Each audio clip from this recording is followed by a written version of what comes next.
Bocil ini dipaksa ayahnya untuk nyetir mobil yang lebih gede aja. Jadi pertama bocil ini nyetir mobil kecil, terus pas ayahnya kasih mobilnya ayahnya, bocil ini langsung mau dan dia nyetir dong. Walaupun dia susah banget ngeliat ke depan, tapi temennya semua iri sama dia. Dan dia berasa keren banget.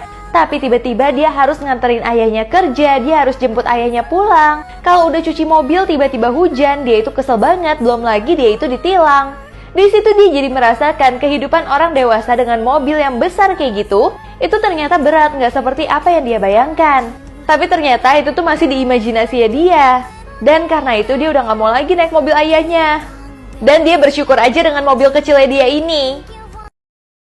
Cowok ini lagi ke museum yang isinya penuh sama permen, tapi tangannya jahil banget pingin ngambil permen tersebut karena kayaknya enak banget. Apalagi permen tersebut warnanya beda sendiri. Dia pikir kalau dia ambil nggak akan ketahuan sama sekali. Nah pas dia mau makan tiba-tiba banyak permen yang berjatuhan. Ternyata semua karya seninya yang udah dibuat sama artis tersebut itu benar-benar copot dan jatuh semuanya. Akhirnya dia pun kena mental banget. Tapi karena penasaran dia pun tetap makan permen yang dia udah ambil tersebut karena udah terlanjur deh. Orang tua ini masang CCTV di boneka anaknya supaya bisa ngeliatin anaknya terus dari jauh. Tapi tiba-tiba saat mereka lagi mau pergi, mereka mau ngeliatin anaknya supaya mereka bisa pergi dengan tenang. Dan untungnya pas mereka lihat, mereka itu ngeliat anaknya lagi main cilukba doang sama bonekanya. Namun tiba-tiba ada yang aneh, di belakang anaknya itu tiba-tiba kayak ada tangan yang menutup ke muka anaknya dan ternyata itu adalah orang jahat.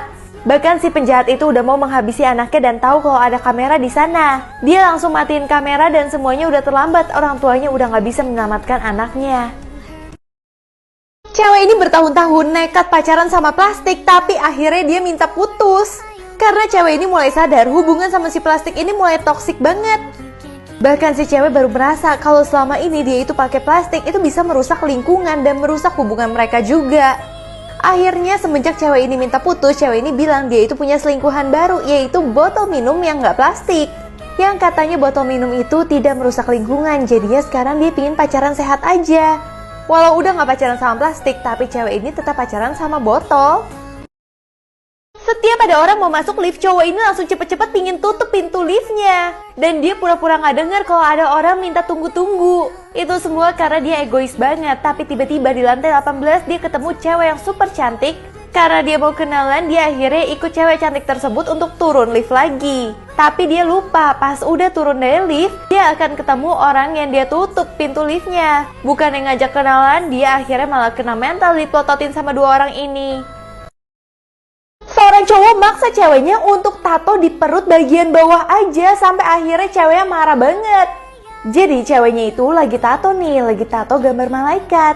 Tapi cowoknya bilang kayaknya di punggung kurang bagus deh. Kamu itu harus tatonya itu di perut di bagian bawah kayak gini, kayak tetangga sebelah. Dia itu tatonya bagus banget. Di situ cewek baru sadar kok dia bisa tahu tato di perut bagian bawah tetangga. Akhirnya karena banyak ngomong, cowoknya jadi kena mental, ketahuan selingkuh sama cewek dan tukang tatonya.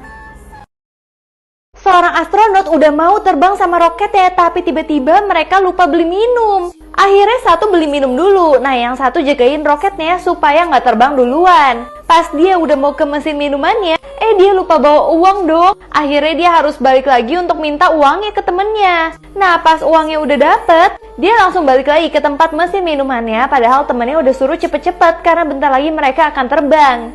Sampai akhirnya di tempat mesin minuman dia pun lama banget ngambilnya. Untungnya minumannya udah dapet, tapi saat minumannya udah dapet, dia malah kepleset dan waktunya udah gak cukup lagi. Dia akhirnya melihat temannya udah terbang dengan roket tersebut, tapi dia masih santai aja karena yang penting dia minum. Pas dia lihat ternyata temennya juga gak jadi terbang karena pingin minum. Akhirnya mereka udah yakin deh mereka akan dipecat.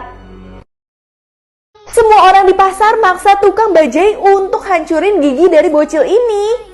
Jadi awalnya ada turis yang nanya ke tukang bajai, harga pergi ke sini berapa sih bang? Tapi tarifnya dinaikin banget. Tiba-tiba bocil ini bilang, kamu itu dibohongin loh sama tukang bajai, harusnya tarifnya tuh murah. Akhirnya tukang bajai bilang, kamu diem ya anak kecil, aku hancurin gigi kamu kalau kamu ngomong terus. Akhirnya si anak bilang, iya hancurin aja. Bahkan anaknya bisa motong kayu pakai giginya. Di sini satu pasar langsung bilang, iya hancurin aja gigi anak itu kalau kamu berani. Akhirnya tukang bajainya pun gak berani ngancurin gigi anak itu dan kasih harga murah ke turis ini. Karena ternyata bocil ini bukan bocil biasa, bocil ini punya gigi terkuat di dunia.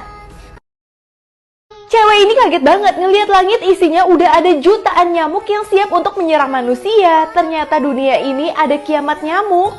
Awalnya cewek ini memang sering banget nepok-nepokin nyamuk, sehingga nyamuk itu banyak banget yang mati di tangan manusia. Nah, tiba-tiba suatu hari dia ngelihat nyamuk itu bersatu, bahkan menjadi jutaan untuk balas dendam ke manusia tersebut. Bahkan semua manusia jadi bentol-bentol digigit nyamuk. Akhirnya ada satu manusia yang mencoba untuk menyalakan listrik supaya nyamuk-nyamuk itu kesetrum. Tapi akhirnya yang kebakar itu malah bumi. Sedangkan si nyamuk selalu mengincar manusia sampai jumlah manusia itu 0. Seorang tahanan di penjara selalu nunggu tukang cat untuk datang di penjaranya untuk ngecat lagi. Jadi kalau ada tukang catnya, dia bisa minta bantuan untuk dibawa kabur dari penjara ini. Tapi bertahun-tahun sampai dia udah tua, tukang catnya itu nggak datang-datang karena penjaranya catnya itu masih bagus. Sampai akhirnya pas dia udah bener-bener tua dan mau mati banget, baru dia tukang catnya datang lagi. Tapi ternyata semuanya udah terlambat. Bahkan dia baru sadar cat ini bertahan seumur hidupnya. Makanya dia nggak ada waktu untuk minta tolong tukang cat untuk bawa dia kabur. Cowok ini rela ngecat dirinya sendiri saat mertuanya datang karena mertuanya tuh bawel banget. Jadi pas tahu mertuanya udah datang ke rumah dan manggil-manggil nama dia pas lagi ngecat langsung ngecat dirinya sendiri aja. Karena dia itu kan juga gak kelihatan, tapi tiba-tiba mertuanya nemuin kakinya dia yang belum dicat. Akhirnya mertuanya yang jahat itu malah sengaja langsung nanem menantunya di dinding aja supaya gak berisik juga. Tapi mertuanya masih nyari anak dia. Tapi dia kaget banget ngelihat ada bokong dari anaknya. Ternyata anaknya juga dicat dong sama menantunya. Yang bikin mertuanya benar-benar kasihan banget sama anaknya. Tapi anehnya karena pantat itu kurang estetik, ibu ini ngecat dong pantat dari anaknya dan membiarkan anaknya tinggal di dalam dinding bersama suaminya. Seorang ayah maksa kasih kunci rumah ke anaknya saat anaknya mau menikah dan alasannya bikin anaknya kaget banget. Nah, anaknya bingung dong buat apa sih dikasih kunci rumah kayak gini. Tiba-tiba ayahnya bilang, aku itu udah mencari tahu semua tentang suami kamu dan keluarganya. Tapi aku nggak tahu apa yang ada di diri mereka sebenarnya. Bisa aja mereka itu jahat sama kamu. Makanya ayahnya kasih kunci rumah ini menandakan kalau apapun yang terjadi sama kamu dan kamu diperlakukan tidak baik sama suami kamu, kamu harus tahu pintu rumah ini selalu terbuka untuk kamu. Jadi walau dia menikah, ayahnya tetap selalu pingin ada untuk dia dan gak pingin anaknya itu kenapa-napa dan mendapatkan kekerasan.